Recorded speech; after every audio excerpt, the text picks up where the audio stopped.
Welcome back to DDwithMaqC. This has been a very intriguing conversation to have, and I feel like we've only touched the surface. So it ended when we needed to do a bit of shift and to fill up the stomach a bit and get some energy. But life had happened.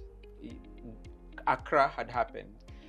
Came back, resigned, put the marriage away. Then this sense of, new, like a release, and you find find yourself afresh. Let's take it from there. Yeah, so I'm not sure whether to say I found myself afresh at that time. Right. Because it's just peace. And I think it's a break. It's a break that I had needed.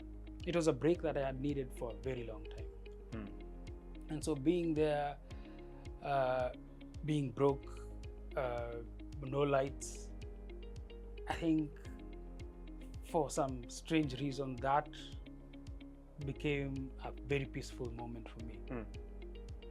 Did you ever reflect why it had taken long to sort of break even? Not break even, to the experiences themselves were horrific by nature, but also the pursuit, the skill is there, the creative direction is there, the opportunities look like they're endless. Yet again, the financial breakthrough especially, what in your reflection made it look like it took quite a while? I think it took the time it was supposed to take. And by this I mean,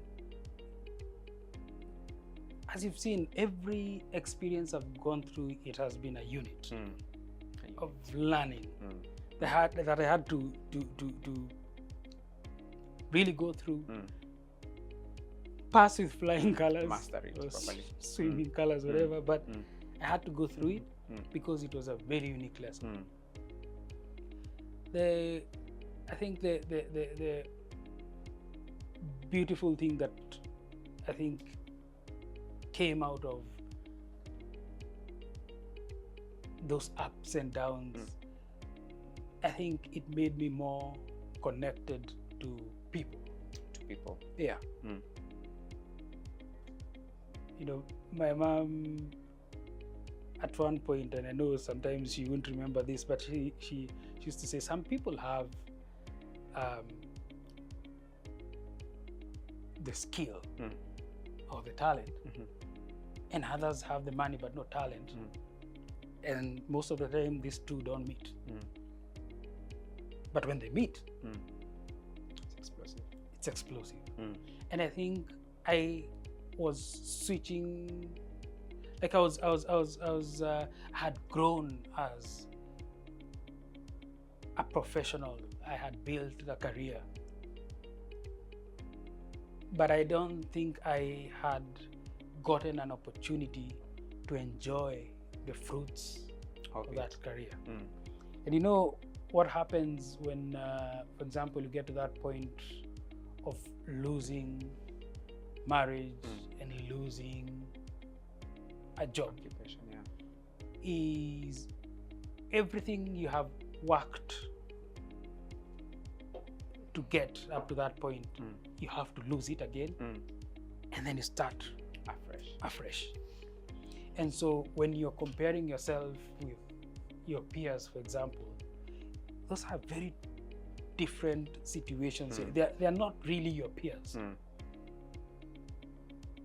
You've played Monopoly, where you land on someone's plot, alafu you are taken to jail, alafu everyone keeps going around and around, and you feel I'm stuck.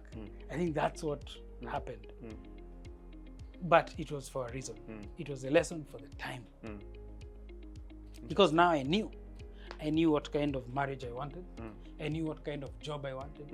I knew what kind of money I wanted to make. I knew the sacrifices I'll have to make. It all came together.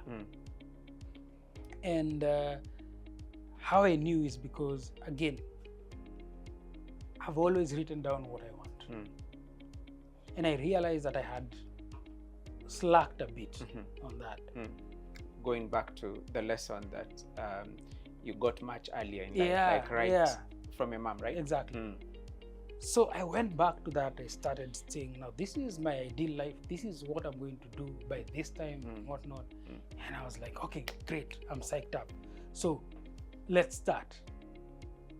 And it was like a music conductor.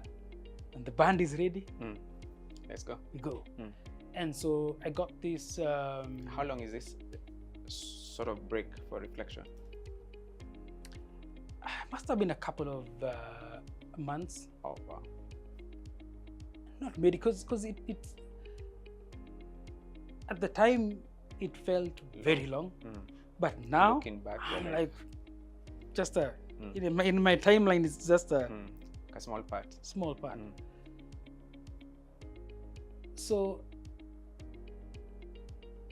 earlier when I was in Ghana, going through a lot of stuff, suffering, I had started looking at the type of work I wanted to do after this marketing gig. And remember, I'd mentioned the project that I did where I went and lived in the slums of Accra, and like I think that never left my mind. The impact of that was because I knew if I was ever going to now go to another level in terms of advertising, marketing, design, I knew where to start. Connect with the people you're designing for, and not connect to ask them questions. Superficially connect, but embed yourself. Be like them. Eat what they eat. Sleep where they sleep. Face what they face, and then the insights will just slowly just grow on you. So I knew my next job, I wanted to be in a space where I had freedom to do that, where I had a budget to go out, freestyle and just be there. And I had started looking around and trying to see who's doing what, because I didn't know anything about design thinking. I had no idea. Hadn't probably even found the name yet. Yeah. So I one day I'm on YouTube and I find this guy who happens to be the founder of Thinkplace, and he's giving a talk on YouTube, talking about human-centered design. And as he's doing that, he's speaking to a group of people, and then he has this glass full of water. I'm just going to demonstrate. If it falls, I'm sorry. It was on the edge. And he kept on talking and talking about HCD, talking about like behavioral design. And you could see people kept just guys are tense because it will fall. And he let me just start the tension. the image is set. But he was trying to, I can't remember the concept exactly, but he was trying to demonstrate like the power of design in just getting people to focus on the stuff you want them to focus on. Something about that made me feel okay. Connected. This is something. It felt as though I had been in this moment before. So I also started applying, but the office was in Australia. So fast forward, left my job. I'm at home still trying to find opportunities, and then I get a call. It's from a guy called Dean, and he says there's this opportunity, we're looking for designers, and we'd seen something that you had put forward, we'd like you to come in for an interview. That was like, that's in your application? Yes. And so that's how I showed up for the interview. Here in Nairobi? Yeah, here in Nairobi. Somewhere along Ngong Road. And then the process took very long, like weeks and weeks and weeks. And I had even given up, and I was doing small gigs here and there. Still getting the same old frustrations. And then the call came. He said, come in for physical, one last practical interview. And that's how I found myself in Thinkplace. What were they like in the interview, in this practical one? Why do you call it practical? What were they looking for? So at the time I couldn't tell, because we are there with a group of people. Almost everyone is from advertising, and these are big names. Oh, and this is the final interview? You No, had no, the very first one. The first one. Okay. Big names, and like it's a very diverse crowd. Half who are not even African, the rest who are African are very accomplished. And we were given some practical problems to solve. And you couldn't really tell what was the criteria, like what was the going to be yardstick. And then from there we were shortlisted. So we did the interview, and then we were chosen, 4 of us. For the very final one? For the very final one. And so we became the first team of Thinkplace. You all made it? Not all. The 4 of you? Just the 4 of us. Like there were many. When we started, there were many. Oh, they were looking for a number of, not a single individual. Up okay. Or they're setting up studio here. Right. Okay. And so we got in, and like it. Yeah. I'm curious, just the profile of the rest, and how different they were from you. So, like, what do you think they saw in you, and in the other 3? Good question. So, I think I can speak for at least you. For at least me. I think just the kind of work that I had done, especially in West Africa, aligned very much with the design process. Even though I didn't know that was a HCD process, I didn't know. But when I gave my account, I could see them just nodding, and later I learned that it's like I knew the HCD. It's like I knew design thinking, but I didn't. And so that is the thing that I think gave me a better chance. The others, very smart people. One of them, Ivy League guy. The other one, all African, Kenyan. Really good in tech. It was, I think it was just such a diverse team. A symbiosis of and then so we started, and I remember feeling just amazing, like going to work in a different place, and the culture was very different. Up to that point, I don't think I'd experienced a place where you are in charge of your own time. People respect each other. Everyone is important. You paid well. Kenyans, you are so used to abuse paka. Sometimes when someone offers you more than you had asked for, you're like, this is a shakahola moment. Someone is trying to get you somewhere. And so that was new for me.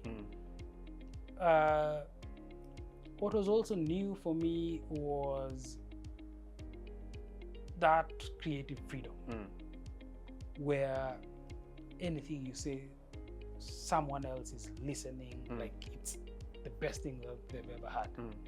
Was there a studio lead that was from outside? Yeah, so that was Dean Johnson. So he came, all right. So it's his first time in Africa. He's setting up a business in Kenya, and you know how that's goes. Hard. Yeah. Like I've never seen a guy so. I think he came in and decided he wasn't going to go back with nothing. So he was always like he wasn't sleeping. Like he just went really hard at it. And I remember in the first days of the business, because you know, it's one thing to register a company, but then there are all these other things that you need to, you know, the legals, dealing with the council, KRA. And I remember in the first days, we were always on toes because the team was made up of Kenyans and also foreigners. Him and others. Others. Okay. Who all here or they came virtual? Okay. Some of them were here before. And every time the city council, so our office was at Sifa Towers, and so we could see the street down below. And every time we saw that city council van, like someone used to say, oh, they're here. So all the non-Kenyans go hide in the toilet, we close it, hide the key. Jeez. And the city council guys would come, look, and because we still hadn't figured out how to deal with the work permits, with all those things. So it was cat and mouse. Sometimes we just locked the office. Then when we got the work permits, we thought, finally we're in business. Then city council again, sijui fire extinguisher. Like, you know, just hardcore startup. Having an office is by itself troublesome.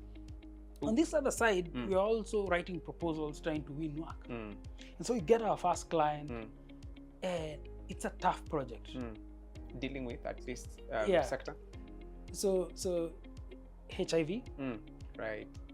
Then it's using SBC to drive uptake of oral PrEP among sex workers,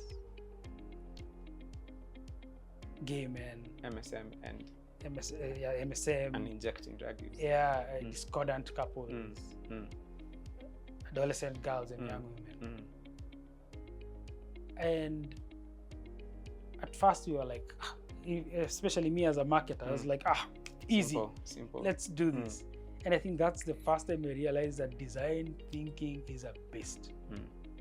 Because I went in there. In fact, I went very confident. I told guys, let's just go in. That's when I realized that actually design thinking or development as well.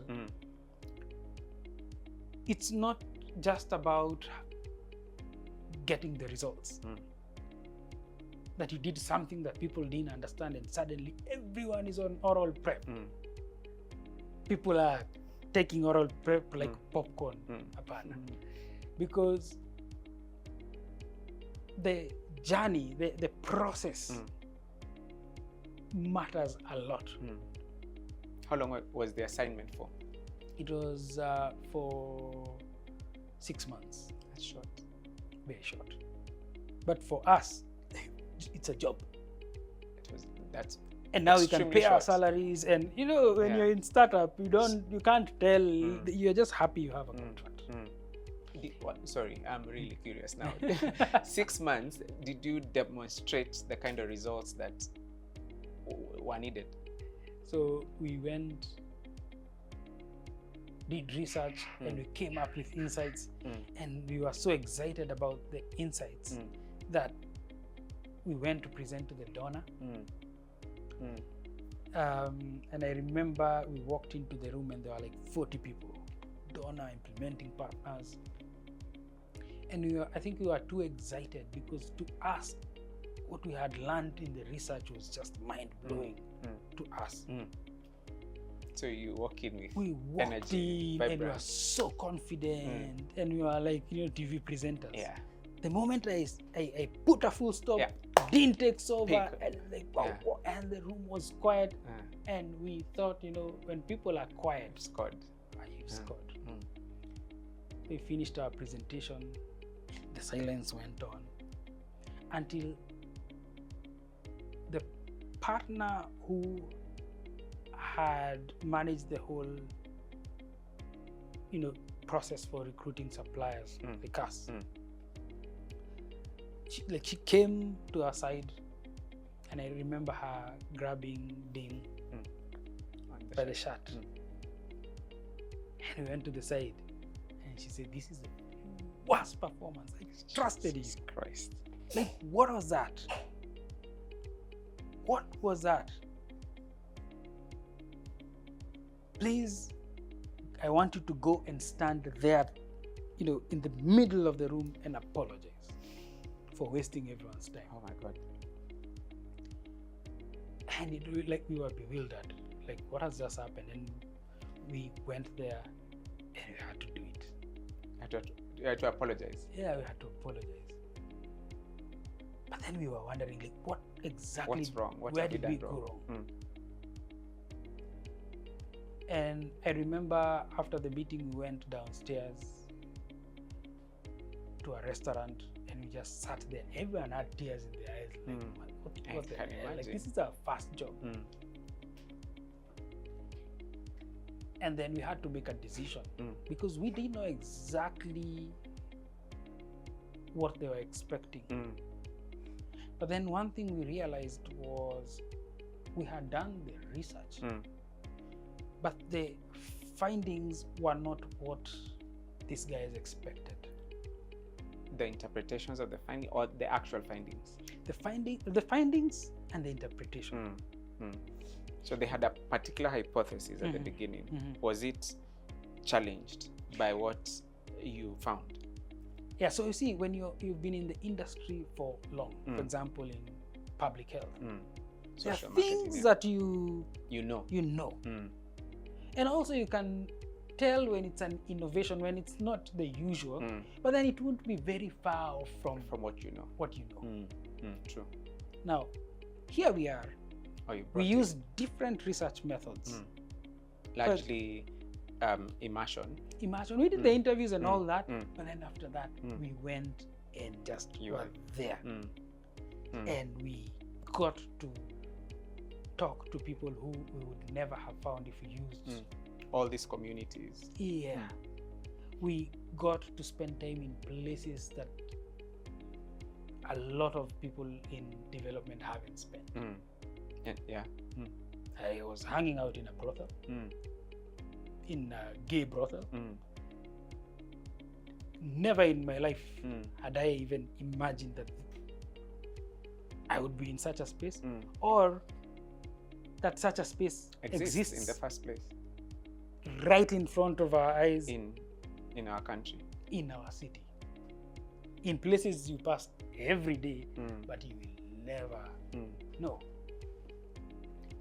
And that gave us insights that other people wouldn't have ever gotten. But then how we presented it, I don't think we prepared people for. We didn't prepare our audience for what we are about to see. And largely the audience is the people, the team. Exactly. And we weren't eloquent, not articulate in really expressing like how we got there. And I think that created a disconnection. And so we had to go back, with our heads hanging in shame, and we had to ask ourselves, like, is this how we want to be known? And so at that point in time, we made a decision. First of all, we stand by what our results are results from the ground. And we need to talk to people who have experience in bringing these new dimensions in research to audiences that include donors, that include, public sector and other partners. We needed to know how to play this game, how to get to communicate well. So that was the gap you realized that was a gap was missing. Yeah. And the audience of these 40 that you find in a room are comprised of all those audiences. Yeah. And this is a project that is a huge project. A lot of resources have been poured into it. And we also realized that we had to come up with our own way of communicating, our own way of doing things, our own systems, our own approach to research, and stand by it and defend it and actually demonstrate that we are actually onto something through testing. But this is the end of the performance period for the 6-month assignment. Yeah. So we were lucky we got an extension. Okay, no costs. Yeah. We also realized that actually partnerships are a thing. So we partnered with a behavioral economics firm, Busara. And it was also a new thing in the market. And you know, behavioral economics and just qualitative research guys, like they never meet eye to eye. Each accuses the other of not being, you know, like it's two fields that are fighting for recognition of which one is more like prominent. Which one leads to the truth. Yeah. So the BE guys will say we have the numbers and we have the data. Yeah. And for us we'll say data is good, but then the human mind is very complex. It doesn't work that way. People don't it's not as linear as this data is. Yeah, people are not that, it's not a formula. And so it was challenging at first to establish that partnership. But we had a common goal where we said we are not going to mute each other out. We are going to complement each other. And we are going to come up with something that's better than if you are doing it on our own. The result of that was mind for itself. When we went back, everyone was smiling. Like we gave them more than they expected.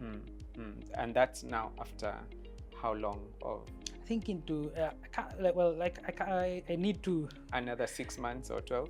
No, less. Less. Okay, less, all right, less. Not bad. And we went into testing. Now at the next phase. Exactly. And the results were very promising. Oral contraceptives was now starting to be. Yeah, because you see, with oral prep, you know, oral prep, first of all, many people don't appreciate the genius behind oral prep. You have a drug that I believe is around 94% effective. But then the catch is you have to start taking it every day at the same time. And then I believe after 3 weeks or thereabouts, the immunity kicks in. But then you have to keep at it. And PrEP is pre-exposure. So exactly. So it's a preventive regimen.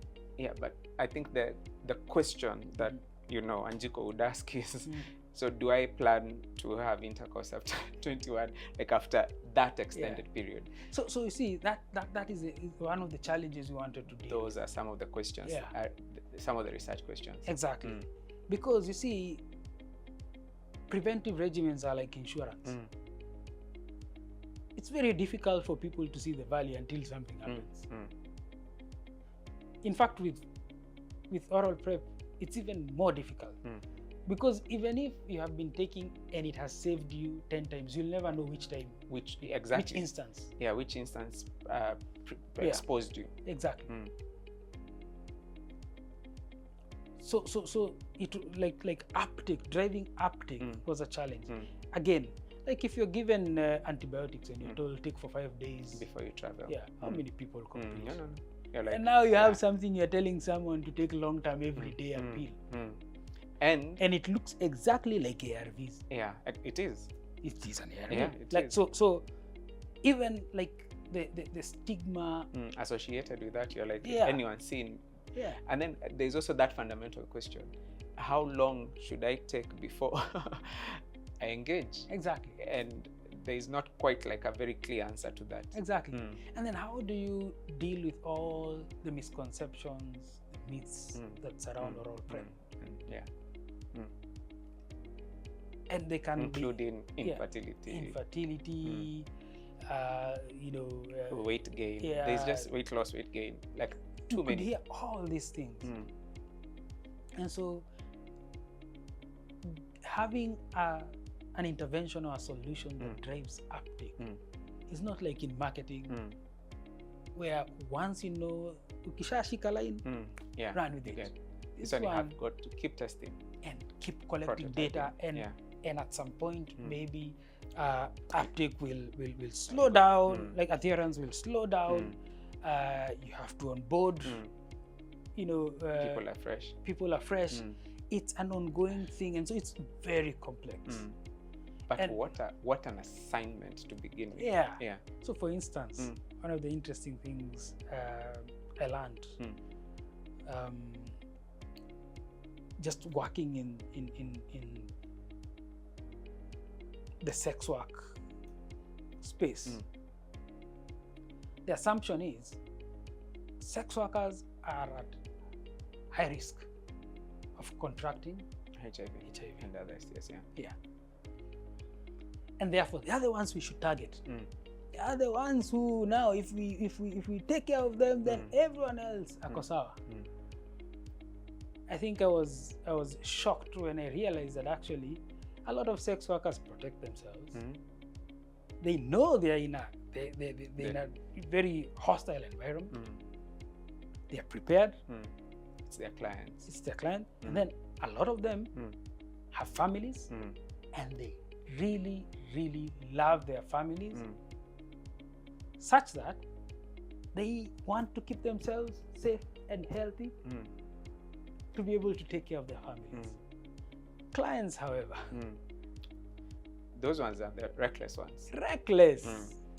Reckless. They don't want to use a condom. They can't also take any preventive regimen because now how will they explain that? And then they go from there, they take it home. And then to someone who has no clue. Someone who's vulnerable. That's where the issue is. And so you start targeting clients then. But how do you even establish that network of clients? First of all, it was about changing how people view sex workers. And I know, of course, it's a hard thing It's a hard thing because that's a very strong belief system. They are doing something wrong. They are wrecking homes and all that. But you see, when you're working in public health, there's like you can't judge. You can't allow yourself to see people and put your moral lens. No, they are people.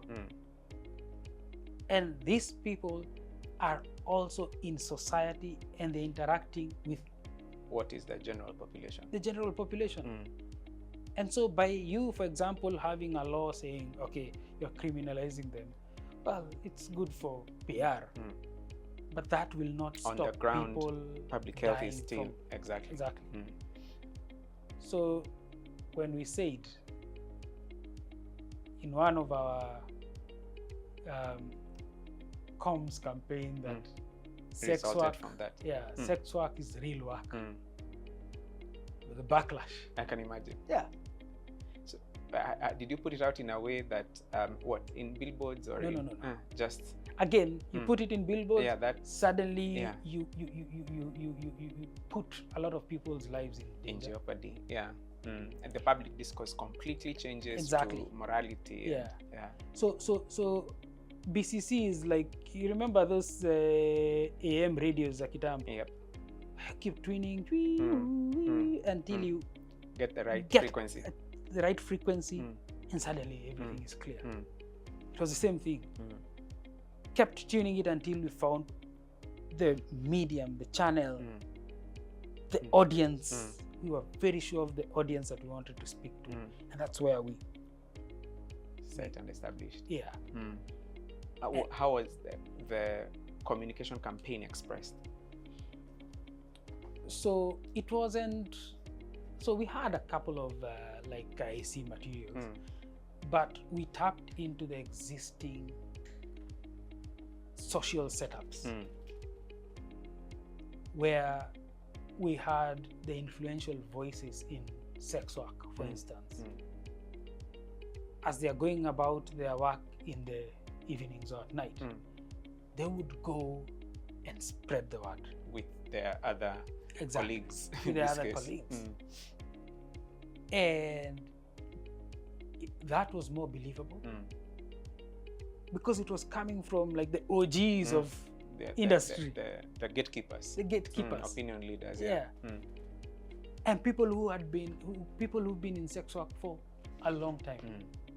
They're the ones who drove that message. We also involved them in research because we realized that me as Michael, being in a brothel, asking questions, it will take a long time before people get comfortable with it. Then you also look suspicious. Exactly. Are you a law enforcement officer? Where is this research going to? But if I show up with an influencer there and we're hanging out, I'm not asking questions, I'm not judging, I'm just having a good time. And then when I start doing my research, my influencer here starts getting what I'm trying to say, and they'll ask questions. So what are you trying to understand? What will you do with the information? And I explain and I explain, and now suddenly she knows what to ask and goes out there and now can come back with do syntheses and on and on and on. And then when we are doing the collective synthesis, now you get a set of data that is richer than if we had sent guys with questionnaires and guys doing one-on-one interviews. And I think that project showed us that we were about to enter into a game where we would have to really push back on the rules. And I think one of the key features of the work we do has always been, when it comes to applying for the IRB, the research protocols, we push. Because there's a very thin line between breaking the law or breaking the ethical code and democratizing research. Exactly. And so we made a decision to play on the edge. Has this been done before? Will this get us the information we want? Will this solve the problem? If not, we'd rather go back to the client or the partner and say, hey, like this, we can do it the normal way, but that's not what we stand for. We want, because a lot of the problems that we are trying to solve in the world right now, in the last 40 years, a lot of resources have been poured into them. Especially like just the one you're talking about. It's a cash cow. Exactly. So we also made a decision back then and said we want to work ourselves out of our jobs. Once we solve a problem and we build the capacity of people to solve that problem, we don't need to be there again. We want them not to need us anymore. There's so many problems in the world to be solved that we can't be doing the same thing every day. So that in essence brings you to more sectors, more markets, more demographics. And also a bit of pushback because it's a new way of doing things, and so you'll find someone who, when you're a programmatic traditionalist lead, for example, you work in this international NGO and you have, for example, always a nutrition program. At the beginning of each financial year, someone will come and say, we are allocating $3 million. Make it count. Now that make it count is what will make you as a programmatic leader to want to play safe. So you don't want to go into areas where it could cost you everything. So here we are saying that we don't want to play safe. So it was challenging at first getting people to feel safe with us. Even though we were going at breakneck speed. And we had to, it was a process of showing our clients that we are not here to take stupid risks. But we want at the end of this process for you to have a fulfilling outcome, to learn a truth that you wouldn't have learned if you use the other approaches. And that became our selling point. And even to back it up further, we also made a decision to always ensure that our teams are very diverse. Diverse in culture, diverse in skills, diverse in academic backgrounds. Right. And so it's in Thinkplace where it's hard to find two people with the same degree. You'll have a lawyer, you'll have a doctor, a surgeon, you'll have an adventurer. You'll have someone who didn't know what they got in KCSE. All those, they come together and they become problem solvers. And so in a typical, for example, when you're doing a synthesis session, it almost comes off as we are fighting. Like you might think people are fighting, but it's just because people are so different and they're putting all their experiences, their skills into solving one problem, and therefore the result is always fresh. So a very philosophical as well as like semantics question. Problem solver or solution provider, like what is what from a design perspective? So we used to be problem solvers, and then we went to solution providers, but then now we have been forced to eat humble pie. Now we are enablers, we are facilitators. And what I mean by this is just the conversation we had earlier during the break about, when we looked into the problems that we're trying to solve around the world, especially in Africa, we realized that there is a root cause. And a lot of that lies in leadership and the capacity, the leadership capacity, or lack thereof, in the continent. And we realized that our work is about enabling change makers to make and scale impact. That's why we'll work with someone in nutrition. We are not nutritionists, so we'll not claim to know much about nutrition. They are the experts, and so we create the best conditions for them to really excel, to explore and excel in Exactly. their own problem solving or solution providing. Exactly. So what do we bring? We bring that confidence to try out things that you've never tried before. We bring expertise in analyzing problems. A lot of times you get an RFP, and when we're going through it, we realize that actually these guys are saying in the RFP that they're trying to solve this problem, but that's not the problem they should be looking at. And so you have to go back and say, we see what you're trying to do, but this is have you considered this? So is that a way that you actually respond to RFPs? Because I've had that with someone else and I was very intrigued, where you push back on the RFP. You're like, the RFP you've asked is not what you need. Yeah, but of course you have to do it because Gently. a lot of effort has gone into that, and so you have to. It's more of, you have to negotiate how you have to get this person into a space where they still feel safe, but they are now so energized and so inspired that they say, okay, first of all, let's sign on this, but we are holding a meeting to look at the scope of work and that's beautiful. Because while we are serving the end beneficiaries of any project, the whole process is just people. You want to work with someone and you want to hear later that they even got promoted because what you supported them with worked so well, and now they have the capacity now to make even a bigger impact because they're in a higher position. That's our job. That's really impact.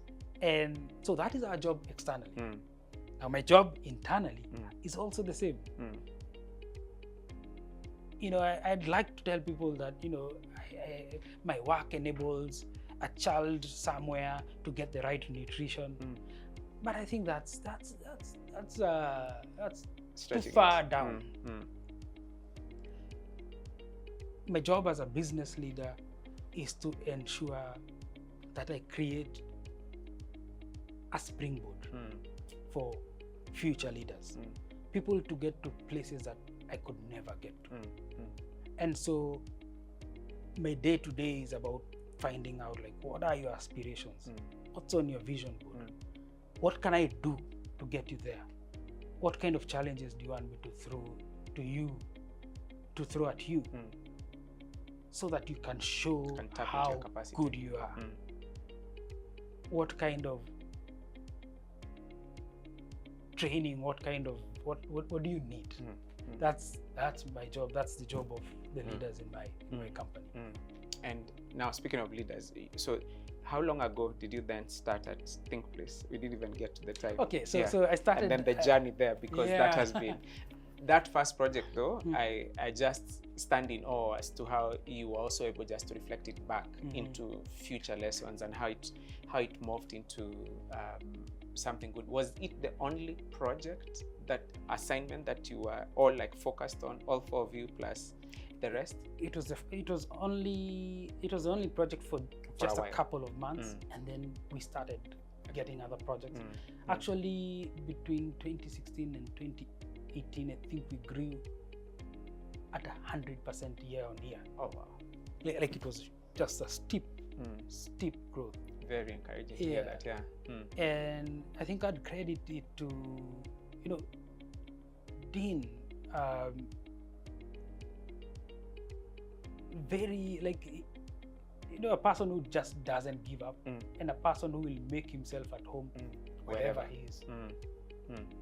Person with a very huge story. I think he's one person who should be here.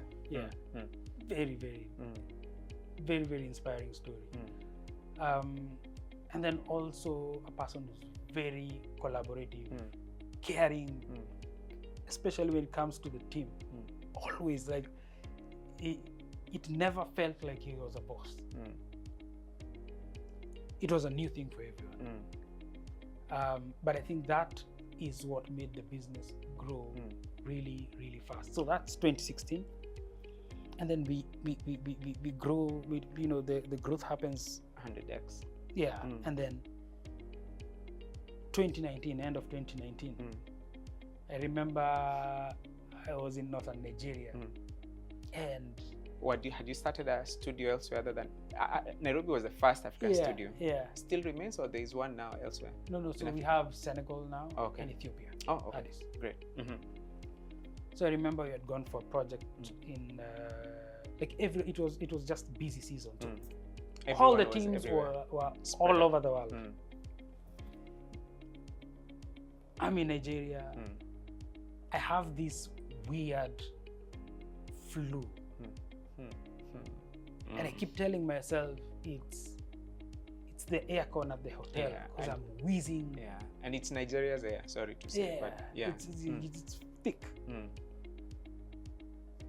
And then on the way back, there's this huge traffic of people going to Medina, because northern Nigeria largely Muslim. And then I see people with masks, and by the time we land, they're checking our temperatures, and then a few days later, you can't go out, you can't come in. Luckily, all of our teams had come back to base being Nairobi. You as well? Okay. But then interesting thing is, when leaders are visionaries, I keep telling my team and even colleagues that your work as a leader is very simple. You're a gambler. You make bets on the future.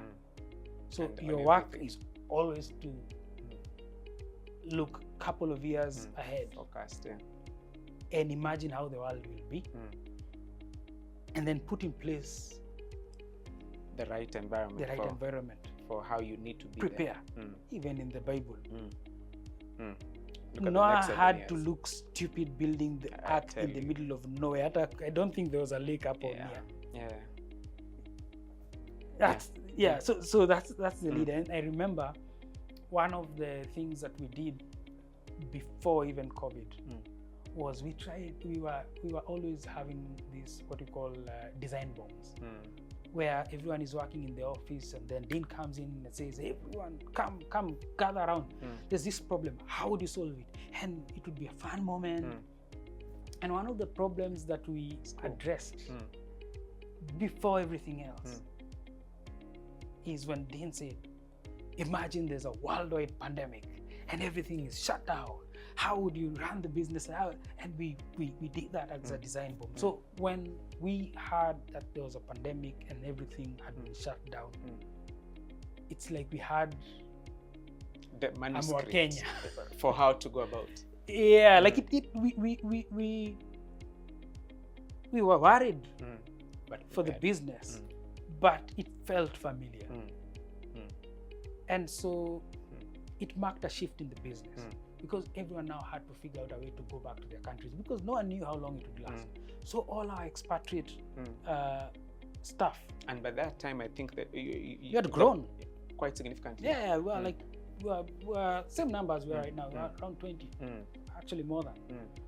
And so you have half the team going back to their countries, and then we have contracts being cancelled. Client contracts. Yeah, because now you can't go to field and we don't know when that will resume and someone needs to close the books.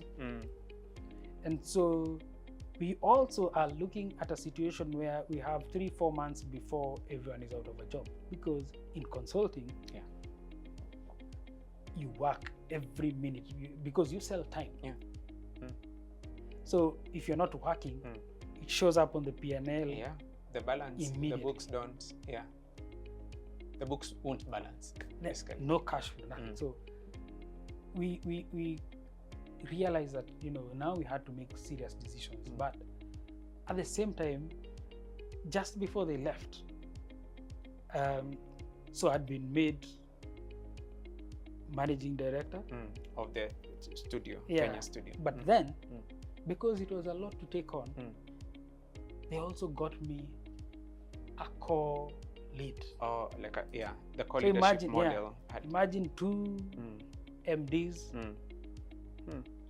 very different personalities, very different world, very different worlds. Because my partner, on the other hand, comes from a medical background and is not local. Not local. Portuguese. Interesting. Should have opened an office. Industrial designer, really brilliant, really creative, and hardcore in terms of design as a craft. Michael here, experiential learning. It's like every time I'm told to write my profile, I'm like, now what will I write? Because it's neither here nor there. That's the magic. It's the magic, but it's hard to navigate life like that, because now you look like mtu apatapotea. And so we come together and we start leading this business, and immediately we realize we don't have the answers of how to get this business out of this crisis. And we did something that had been informed by the design board.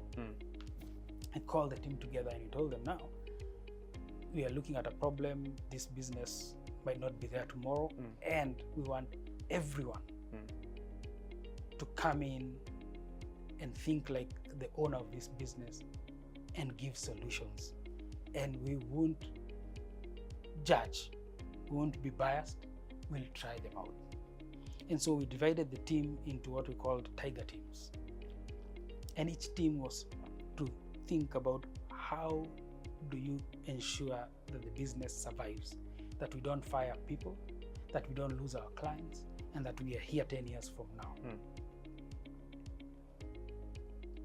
And I think at first we didn't expect much, but when people are in trouble, that's when you realize that you have very intelligent, like you have geniuses. So, and necessity exactly is truly the mother of invention. They came back with recommendations, and we said, you know what, we won't because by that time I know how to run a business, I know how to run the business, and I could see some of these ideas, and I'm like, hi, that one will never work. What was the wildest one? Wild, like I think I'll remember. Can't remember quite, but I remember at the time being like, this is so far out there. For example, at the time, someone saying that you can actually still do research in field using the locals, empowering the locals. But then you're talking about a field like in a remote place in Mali where there's no internet, and you have to do it on SMS. And I was like, this will never work. But you said, let's try. We'll try. Out of that, first of all, we got really strong clients. You see, that idea about doing research SMS, we did it. We got awards because we got good quality research. Intel. We ran experiments. We got to work in places that ideally we thought were too dangerous for our people to go. We had work coming from Somalia, work coming from Eastern Nigeria. Like, the team just came together, and also operationally, like as a business, we started, really looking at what are our processes. Are they going to work going into the future? So we rejigged the whole business. And all born from, you're creating a sense of ownership from the team. Exactly. So these are solutions, people. You're not a small little management leadership team thinking through this. No. It's everyone. Yeah. And also a good thing is that we have a culture of being very open with our teams. They know the business ins and outs. They know the numbers. They know how they feed into all the other important parts of the business. They know that because we show them.